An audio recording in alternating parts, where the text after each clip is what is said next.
하나님께서 우리에게 주시는 말씀 마태복음 21장 1절에서 11절입니다. 그들이 예루살렘에 가까이 가서 감람산 벳박에 이르렀을 때에 예수께서 두 제자를 보내시며 이르시되 너희는 맞은편 마을로 가라.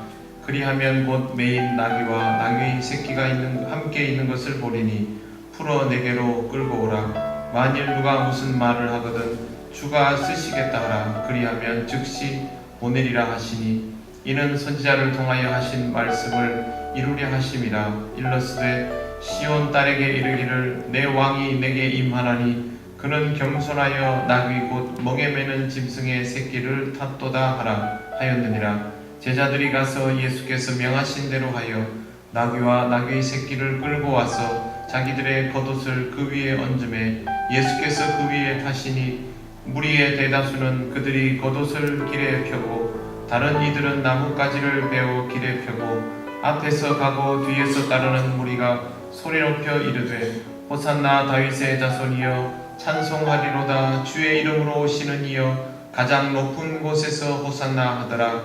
예수께서 예루살렘에 들어가시니 온 성이 소동하여 이르되 이는 누구냐 하거늘 무리가 이르되 갈릴리 나사렛에서 나온 선지자 예수라 하니라. 아멘. 최근에 좀 듣게 된 단어 중에 기획이라는 단어가 있습니다. 기획이라는 말은 조직이나 대상을 변화시킬 목적을 가지고 뜻을 이루기 위해서 거기에 적합한 행동들을 설계하는 것을 기획이라고 합니다. 변화는 자연적으로 일어날 수도 있지만 효과를 확실하게 하려면, 가능성을 높이려면 구체적으로 그 변화가 일어날 수 있도록 조정하는, 설계를 하는 것입니다. 회사에 보면 또 관공서에도 기획실, 기획조정실 이런 부서들이 있습니다. 조직 안에서 굉장히 막강한 영향력을 행사합니다. 그럴 수밖에 없는 것은 그들의 역량으로 조직 전체가 변화에 직면하기 때문입니다. 그동안 이 기획이라는 단어는 굉장히 긍정적인 것으로, 건설적인 것으로 이해되어 왔습니다만 최근 정치권에서 부정적인 의미로 사용되었음을 국민들이 알게 되면서 요즘 이 단어에 대한 어감을 좀 불편하게 받아들이는 이들이 많습니다. 그동안 이렇게 법조계, 정치권의 검사들이나 이런 분들이 표적 수사를 한 것에 대해서도 기획 수사라는 단어를 쓰고 특정 리스트를 만들어서 자기들 그 인사에 재단을 했던 것들도 기획이라는 단어를 붙이다 보니 그렇게 된 것입니다. 하지만 기획이라는 단어 자체는 사실 나쁜 것이 아닙니다. 선한 기획도 분명히 있습니다.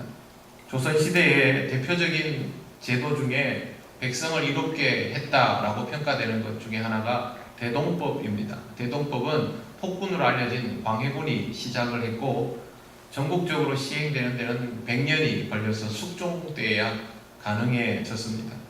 대동법으로 인하여 권세를 가진 사람들, 또 돈이 많으면서도 세금을 납부하지 않던 사람들은 타격을 입었지만 국민들에게 이것은 분명히 왕이 백성을 사랑하는 마음으로 세웠던 선한 기획이라고 할 수 있습니다.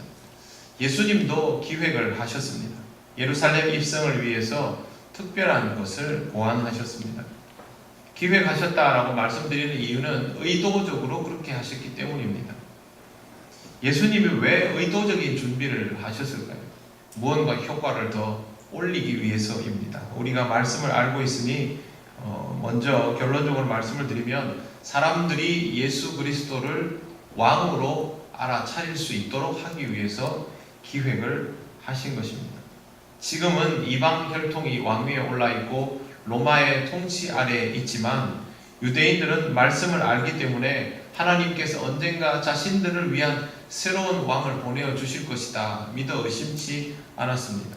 그들의 기대에 부합되는 왕이 나타났음을 알려주기 위해서 기획을 하신 것입니다.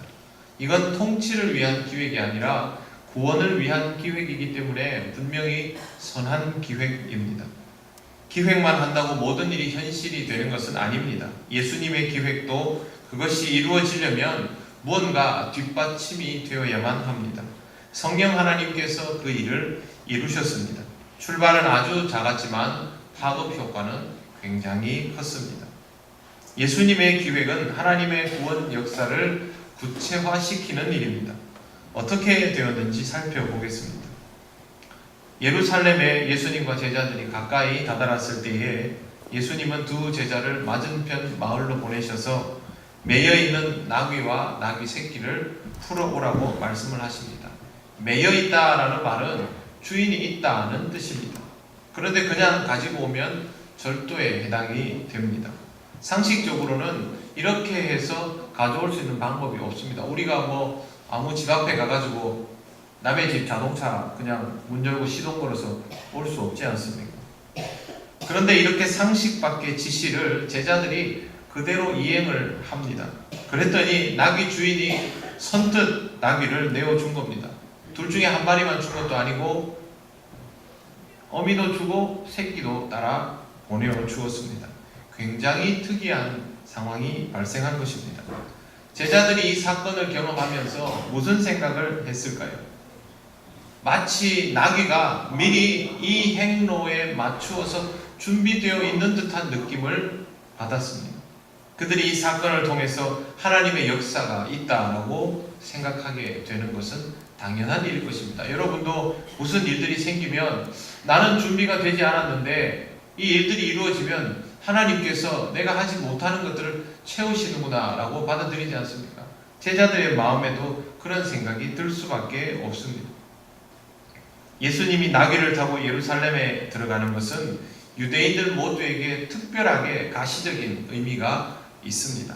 그 모습은 바로 스가랴 9장 9절 말씀을 떠올리게 만들기 때문입니다. 시온 딸에게 이르기를 내 왕이 내게 임하나니 그는 겸손하여 나귀 곧 멍에 매는 짐승의 새끼를 탔도다 하라. 바로 이 말씀입니다.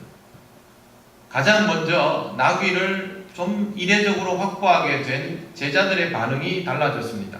그들은 겉옷을 벗어서 나귀 위에 얹었습니다. 주님이 그 위에 타셔야 한다라고 받아들인 것이죠. 이제 예수님이 나귀 위에 앉아서 예루살렘 성문을 향하여 들어가기 시작합니다. 예수님이 누구인지 아무도 예고하지 않습니다. 우리나라 같으면 옛날 고관들이 지나가면 앞에서 허이허이 하지 않습니까? 누구 행차시다 물렀거라 그런 거 없지요. 그냥 조그마한 나귀 새끼 한 마리에 제자들이 옷 몇 장 걸쳐놓고 그거 안장 삼아서 그 위에 앉아서 같이 들어가게 되었습니다. 그런데 무리의 대다수가 이런 모습을 보고 반응을 보입니다. 그 모습에서 마치 새로운 임금이 들어오는 듯한 느낌을 받았다라는 것을 우리가 이 말씀을 통하여 알 수가 있습니다. 처음에는 나귀를 탄 주님과 제자들 뿐이었지만 무리들이 반응을 보이기 시작하니까 그 다음 무리들이 반응을 보입니다. 쉽게 말씀드리면 성문이 저기 있고 옛날 길이 요즘처럼 넓지 않지 않습니까? 좁은 길이지만 그 길에 사람들이 좀 있었겠죠. 문 어기니까 들어가면서 제자들과 예수의 모습이 보였는데 그 모습을 본 길에 있던 일부 사람들이 반응을 보이니까 그 모습을 보고 그 다음 코스 이제 진행되면서 그 다음에 있는 사람들이 반응을 보이고 그 뒤에 있는 사람들은 저게 무슨 일이지 그러면서 보다가 또 반응을 보이고 이렇게 연쇄적으로 반응이 일어나는 것을 성경이 기록해 놓은 것입니다. 처음에는 사람들이 옷을 깔고 나뭇가지를 깔고 하기 시작합니다.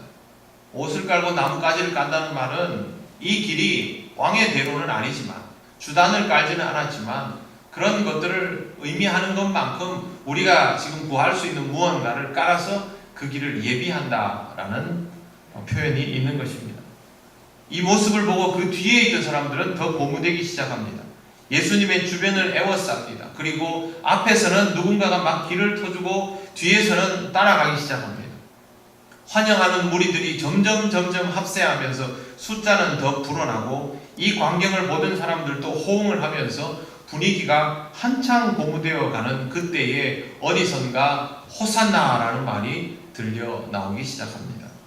호산나 다윗의 자손이여 찬송하리로다 주의 이름으로 오시는 이여. 성경을 좀 아는 누군가가 이야기를 그렇게 했겠죠. 그러면서 가장 높은 곳에서 호산나 찬송 소리가 울려 퍼지기 시작합니다.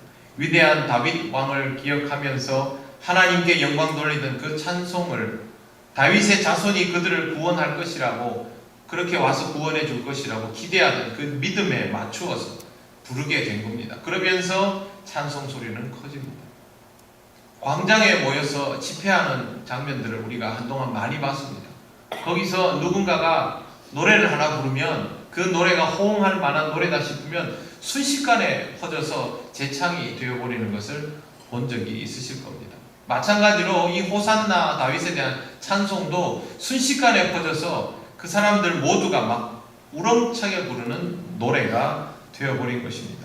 예수님은 그렇게 웅성거리는 사람들의 환호를 받으면서 예루살렘으로 들어가셨습니다. 처음 시작은 그냥 겨우 나귀 2마리 끌고 온 것, 그게 전부입니다. 하지만 나귀를 내어준 주인으로부터 이 사건은 나비 효과처럼 확산되어 갔습니다. 주님을 향한 경배에 점점 많은 사람들이 참여하기 시작했고 찬양 소리도 높아져만 갔습니다. 예수께서 예루살렘 성에 들어가셨을 때는 온 성이 소동할 지경이 되었다라고 성경은 전합니다. 하나님은 나귀 주인에게 감동을 주셨습니다. 그리고 나귀에 탄 예수님의 모습을 보는 순간 사람들이 시각적으로 반응하면서 감동을 얻었습니다. 하나님은 시작 버튼만 딱 누르신 것이죠. 그 다음부터 연쇄 반응이 일어난 것입니다. 하나님의 역사는 이처럼 작은 사건을 통하여 확장될 수 있습니다. 우리는 무슨 기적이 일어나고자 할 때 하나님께서 완판을 다 만들어 주시는 것처럼만 생각을 하고 그렇게 기다립니다만, 하나님이 아주 작은 것 하나라도 흐름만 바꾸시면 이렇게 큰 일들도 일어날 수 있게 됩니다. 실제로 우리의 삶 속에 이런 일들이 많기 때문에 우리는 사실은 감각을 곤두세워서 이러한 부분들이 우리에게 일어나고 있음을 살펴볼 필요가 있습니다. 신비주의적으로 접근하라는 것이 아닙니다. 여러분의 삶 속에는 여러분의 능력만으로 안 되는 일도 많고 그럼에도 불구하고 이루어지는 일도 많습니다. 그 부분을 조금 더 예민하게 볼 수 있다면, 그것을 신앙적으로 받아들여 갈 수 있다면 하나님이 여러분들에게 말씀을 걸어오시는 방법을 조금 더 이해할 수 있습니다. 이렇게 열렬히 환호를 했는데 이걸 마냥 기뻐할 만한 일은 아닙니다. 사람들이 뭘 제대로 알고 한 것은 아니기 때문입니다. 제가 조금 전에 시각적으로 반응했다라고 말씀을 드린 것처럼 이건 냉정하게 말하면 일시적이고 시각적 조건 반사 같은 겁니다. 메시아를 그토록 고대하던 유대인들, 그들의 앞에 옛 누군가를 연상시킬 만한 모습이 나타나니까 그대로 반응이 그냥 나와버린 것이죠. 민족의 영웅이 있다고 합시다. 그 영웅을 온 국민들은 영원하는데 비슷하게 생긴 모습이 탁 나타나 보십시오. 바로 그런 반응을 보일 수밖에 없습니다. 소동 속에서 환호하는 사람들은 많았지만 그들 중에서 나온 가장 대표적인 질문은 10절 말씀입니다. 예수께서 예루살렘에 들어가시니 온 성이 소동하여 이르되 이는 누구냐 하거늘. 와, 근데 누구지? 이런 식이죠.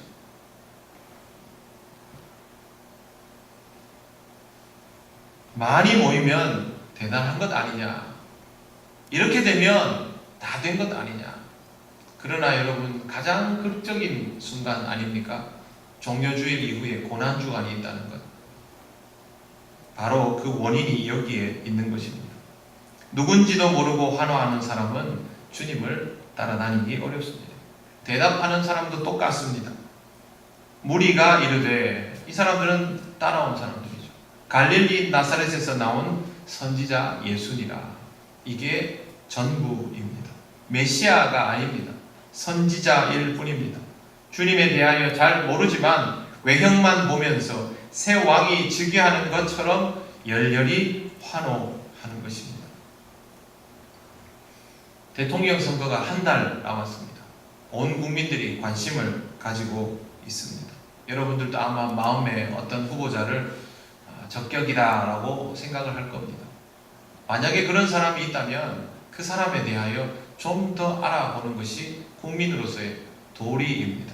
잘 알지도 모르면서 일단 찍고 보자라는 생각은 한참을 알아보고 나서 도무지 내가 보기에 감이 없다, 그럴 만한 후보가 없다라고 해서 표를 던지지 않고 기권이라는 의사를 표시하는 사람보다 오히려 더 무책임하다고 볼 수도 있습니다. 환호는 할 수 있습니다. 그러나 환호가 전부이면 쓸데가 없습니다. 주님을 겪으면서도 여전히 무지하다면 문제가 됩니다. 예수님이 예루살렘에 들어오셔서 제일 먼저 했던 일이 무엇입니까? 성전에 들어가서 장사꾼들을 내쫓은 일입니다. 그리고 그곳에 있는 모든 사람들을 향하여 이곳을 강도의 소굴로 만든다라고 나무랐습니다. 누구를 나무란 것일까요? 성전 안에 있는 사람은 다 똑같습니다.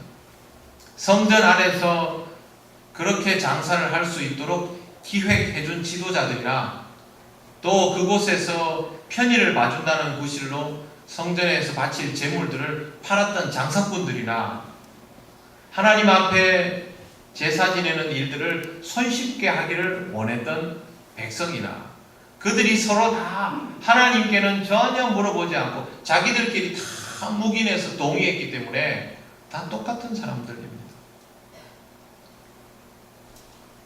감각적으로 반응하는 열렬한 환호가 예수님과의 대면에서 꾸지람을 듣고 주님을 따르는 제자의 삶으로 전환될 수 없다면 결국 무지함에서 벗어날 수 없습니다. 이런 사람은 무리에서 제자로 발전되지 못합니다. 이 사람들이 결국 바라바를 내주고 예수님을 십자가에 못 박도록 하지 않습니까? 감각적 환호만 할 뿐 주님을 알지 못하는 사람은 결코 주님의 제자일 수 없고 그 환호는 얼마 가지 않습니다. 종려주의를 맞이하는 우리는 어떤 사람들일까요? 우리는 무리가 아닙니다. 지금까지도 무리에 불과하다면 굉장히 심각한 문제입니다. 우리는 제자여야 하는 사람들입니다. 하나님께서 우리에게 원하시는 것이 무엇인지를 잘 살펴보시기를 바랍니다. 하나님은 우리가 스스로의 부족함을 알면서도 예수님을 향하여 환호뿐인 인생이 되지 않기를 바라십니다. 오히려 부족하기 때문에 더더욱 주님의 발자취를 기억하면서 그 길을 순순히 따라가는 사람들이 되기를 원하십니다. 무엇보다도 주님이 우리를 위하여 힘든 결정을 하시고 고난을 묵묵히 감당하시고 죽으시는 그 순간에 함께하는 사람들이 되어야 합니다. 이것이 바로 제자의 삶입니다. 사랑하는 성도 여러분, 이 한 주간을 누구의 모습으로 어떤 태도로 주님과 동행할까를 생각하시기 바랍니다. 여러분이 주님의 제자라면 반드시 주님과 함께 하시기를 바랍니다. 하나님께서는 고난주간을 주님과 함께하는 여러분에게 그리스도의 사랑이 무엇인지를 깨닫는 은혜를 주실 것입니다.